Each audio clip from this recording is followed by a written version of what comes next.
Ngayong nalalapit na ang Holy Week, may pamahiin ang ating mga lolo at lola na bawal kumain ng karne. Kaya ngayong darating na holiday, kung pupunta man kayo ng 100 Islands ay madadaanan niyo po ang aming bayan.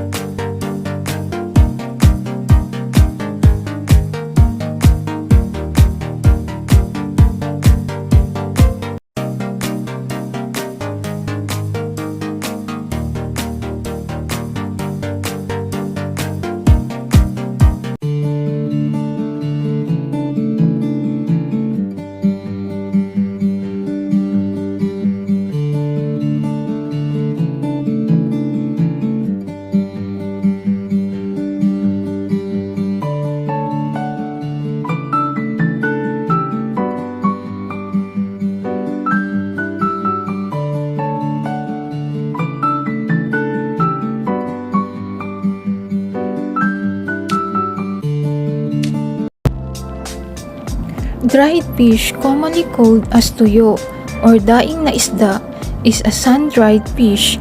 If you live abroad, you can get it from an Asian grocery store, but here in the Philippines, you can get it from suking tindahan or palengke.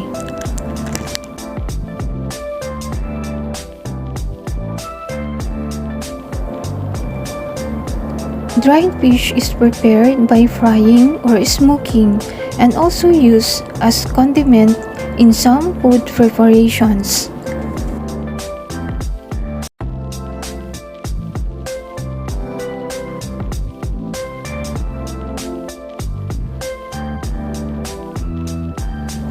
Tuyo is very common in the Philippines.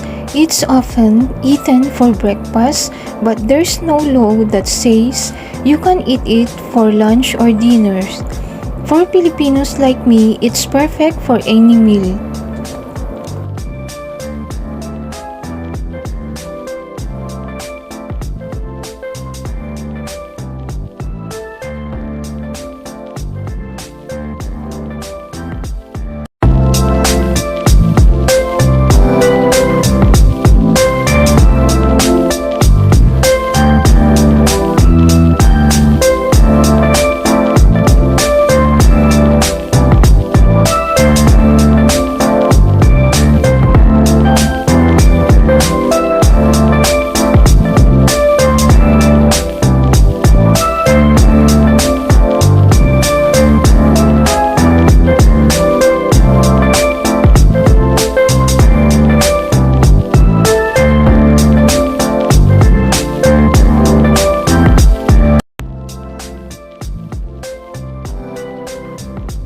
Lingayen is the home of the most delectable bagoong.